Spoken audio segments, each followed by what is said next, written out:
अब तक आपने दुर्गा सप्तशती के 7वें अध्याय में देखा कि किस प्रकार देवी काली द्वारा चंड और मुंड का वध कर दिया, जिससे देवी दुर्गा ने देवी काली को चामुंडा नाम से संबोधित किया। अब आगे बढ़ने से पहले आपसे एक निवेदन है कि प्लीज चैनल को सब्सक्राइब कर दीजिए। वीडियो पसंद आए तो लाइक और शेयर करना ना भूलें। चलिए वीडियो शुरू करते हैं।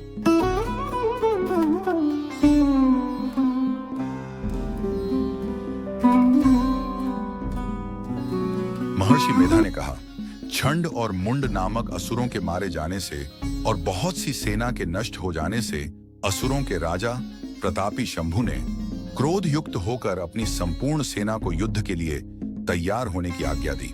उसने कहा, अब उदायुध नामक 86 असुर सेनापति अपनी सेनाओं के साथ युद्ध के लिए जाएं और कंबू नामक 84 सेनापति भी युद्ध के लिए जाएं और कोटि वीर्य नामक 50 सेनापति और धौम्रकुल नाम के 100 सेनापति प्रस्थान करें। कालक, दौहृद, मौर्य और कालकेय ये दैत्य भी मेरी आज्ञा से सजकर युद्ध के लिए कूच करें। भयानक शासन करने वाला असुरों का स्वामी शुंभ इस प्रकार आज्ञा देकर बहुत बड़ी सेना के साथ युद्ध के लिए चला। उसकी सेना को अपनी ओर आता देखकर चंडिका ने अपनी धनुष की टंकोर से पृथ्वी और आकाश के बीच का भाग गुंजा दिया।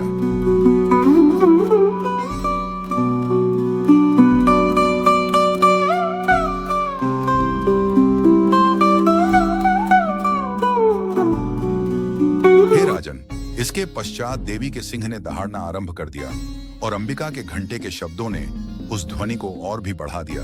धनुष की टंकार, शेर की दहाड़ और घंटे के शब्द से पृथ्वी और आकाश के बीच का भाग गूंज उठा और इसके साथ ही देवी ने अपने मुख को और भी भयानक बना लिया।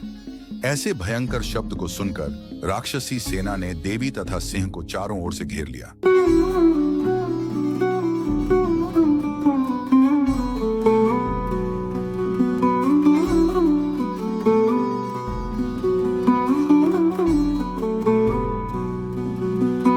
राजन, उस समय दैत्यों के नाश के लिए और देवताओं के हित के लिए ब्रह्मा, शिव, कार्तिकेय, विष्णु तथा इंद्र आदि देवों की शक्तियां जो अत्यंत पराक्रम और बल से संपन्न थी, उनके शरीर से निकलकर उसी रूप में चंडिका देवी के पास गई।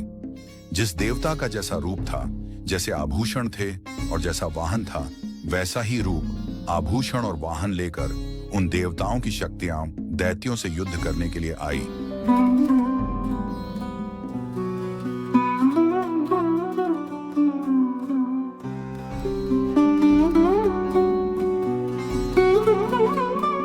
हंस युक्त विमान में बैठकर और रुद्राक्ष की माला तथा कमंडलू धारण करके ब्रह्मा जी की शक्ति आई।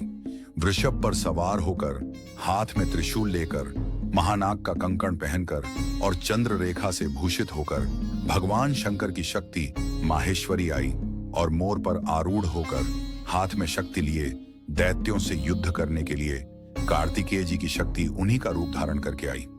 भगवान विष्णु की शक्ति गरुड़ पर सवार होकर शंख, चक्र, श्रांग, गदा, धनुष तथा खंड हाथ में लिए हुए आई। श्री हरि की शक्ति वाराही, वाराह का शरीर धारण करके आई और नृसिंह के समान शरीर धारण करके उनकी शक्ति नारसिंही भी आई।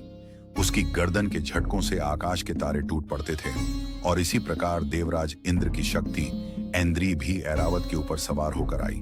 पश्चात इन देव शक्तियों से घिरे हुए भगवान शंकर ने चंडिका से कहा, मेरी प्रसन्नता के लिए तुम शीघ्र ही इन असुरों को मारो। इसके पश्चात देवी के शरीर में से अत्यंत उग्र रूप वाली और सैकड़ों गीदड़ियों के समान आवाज करने वाली चंडिका शक्ति प्रकट हुई।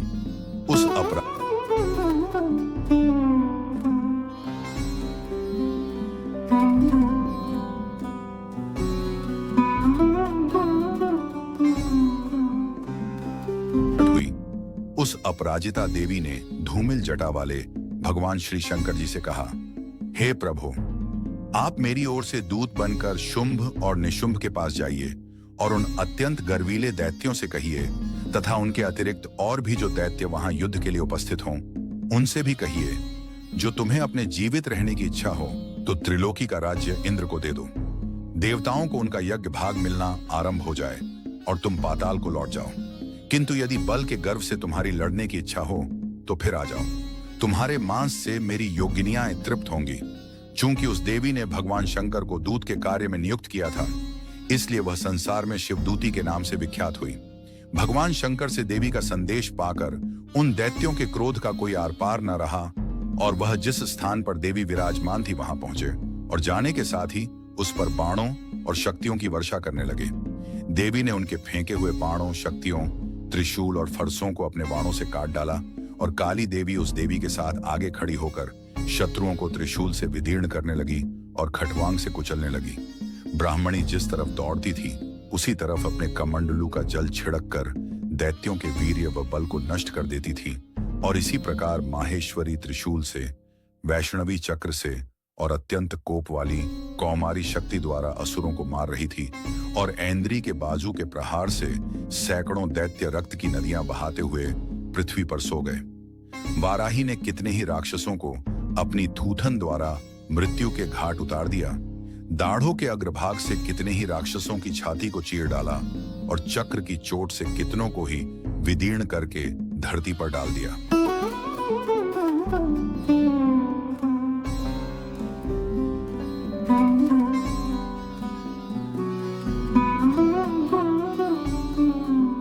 बड़े बड़े राक्षसों को नारसिंही अपने नखों से विदीर्ण करके भक्षण कर रही थी और सिंहनाद से चारों दिशाओं को गूंजाती हुई रणभूमि में विचर रही थी। शिवदूती के प्रचंड अट्टहास से कितने ही दैत्य भयभीत होकर पृथ्वी पर गिर पड़े और उनके गिरते ही वह उनको भक्षण कर गई। इस तरह क्रोध में भरे हुए मातृगणों द्वारा नाना प्रकार के उपायों से बड़े बड़े असुरों को मरते हुए देखकर राक्षसी सेना भाग खड़ी हुई और उनको इस प्रकार भागता देखकर रक्तबीज नामक महापराक्रमी राक्षस क्रोध में भरकर युद्ध के लिए आगे बढ़ा। उसके शरीर से रक्त की बूंदें पृथ्वी पर जैसे ही गिरती थीं, तुरंत वैसे ही शरीर वाला तथा वैसा ही बलवान दैत्य पृथ्वी से उत्पन्न हो जाता था। रक्तबीज गदा हाथ में लेकर ऐन्द्री के साथ युद्ध करने लगा। जब ऐन्द्री शक्ति ने अपने वज्र से उसको मारा तो घायल होने के कारण उसके शरीर से बहुत सा रक्त बहने लगा और उसकी प्रत्येक बूंद से उसके समान ही बलवान तथा महापराक्रमी अनेकों दैत्य भयंकर रूप से प्रकट हो गए। वह सब के सब दैत्य बीज के समान ही बलवान तेज वाले थे। वह भी भयंकर अस्त्र शस्त्र लेकर देवियों के साथ लड़ने लगे।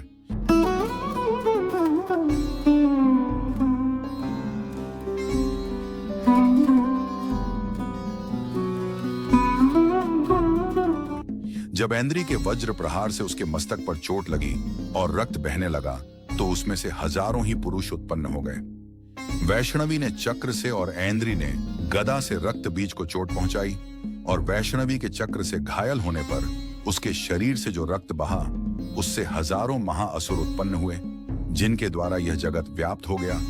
कौमारी ने शक्ति से, वाराही ने खड्ग से और माहेश्वरी ने त्रिशूल से उसको घायल किया। इस प्रकार क्रोध में भरकर उस महादैत्य ने सब मात्र शक्तियों पर पृथक पृथक गदा से प्रहार किया और माताओं ने शक्ति तथा शूल इत्यादि से उसको बार बार घायल किया। उससे सैकड़ों महादैत्य उत्पन्न हुए और इस प्रकार उस रक्तबीज के रुधिर से उत्पन्न हुए असुरों से संपूर्ण जगत व्याप्त हो गया, जिससे देवताओं को भय हुआ।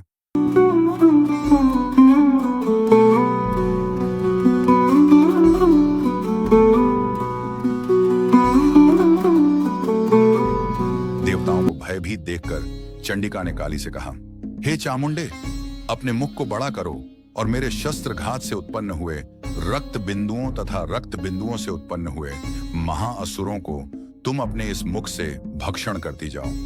इस प्रकार रक्त बिंदुओं से उत्पन्न हुए महादैत्यों को भक्षण करती हुई तुम रणभूमि में विचरो। इस प्रकार रक्त क्षीण होने से यह दैत्य नष्ट हो जाएगा। तुम्हारे भक्षण करने के कारण अन्य दैत्य नहीं होंगे। काली से इस प्रकार कहकर चंडिका देवी ने रक्त बीज पर अपने त्रिशूल से प्रहार किया और काली देवी ने अपने मुख में उसका रक्त ले लिया। तब उसने गदा से चंडिका पर प्रहार किया। प्रहार से चंडिका को तनिक भी कष्ट न हुआ, किंतु रक्त बीज के शरीर से बहुत सा रक्त बहने लगा, लेकिन उसके गिरने के साथ ही काली ने उसको अपने मुख में ले लिया। काली के मुख में उस रक्त से जो असुर उत्पन्न हुए उनको उसने भक्षण कर लिया और रक्त को पीती गई।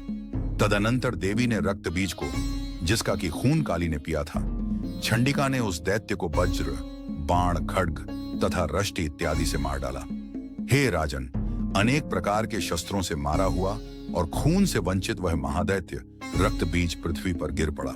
हे राजन, उसके गिरने से देवता अत्यंत प्रसन्न हुए और माताएं उन असुरों का रक्त पीने के पश्चात उद्धत होकर नृत्य करने लगी। आगे की कथा सुनने के लिए सब्सक्राइब करें दृश्य 365। अगर वीडियो पसंद आए तो लाइक और शेयर जरूर करें।